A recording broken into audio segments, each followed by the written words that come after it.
प्रवृत्ति, ये दो अलग चीजें हैं। पाप नाश के तो आपने उपाय बताए, लेकिन पाप की प्रवृत्ति का नाश कैसे होगा? प्रवृत्ति का नाश नहीं हुआ तो गंगा में आया, फिर पाप किया, तीर्थ याटन गए, फिर पाप किया। तो हाथी के स्नान जैसा वो स्नान हुआ।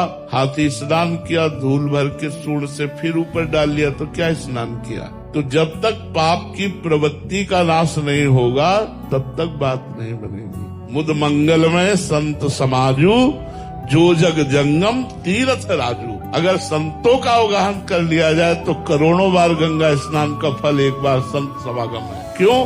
क्योंकि संत समागम सीधे पाप की प्रवृत्ति का नाश कर देता है, भगवान के चरणों में चित्त जोड़ देता है। इन तीर्थों का, इन पवित्र नदियों का स्नान करने का फल है भगवान से प्रेम हो जाना। यदि भगवान से प्रेम ना हुआ तो फिर वही पाप प्रवृत्तियां होती रहेंगी, तो लाभ क्या मिला हमें? तो ये पाप बढ़ावे के लिए नहीं है, औषधि रोग बढ़ावे के लिए नहीं है, रोग का नाश करने के लिए है।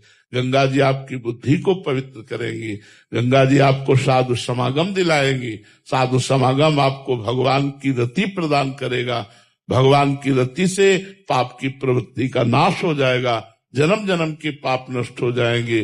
सन्मुख होए जीव मोहि जबहि, जन्म कोट यज्ञ नाशो तबहि। जब जीव भगवान की शरण में आता है संत कृपा से, तो करोड़ों जन्मों के पाप उसके नष्ट हो जाते हैं। इसलिए संत समागम सर्वोपरि है। संत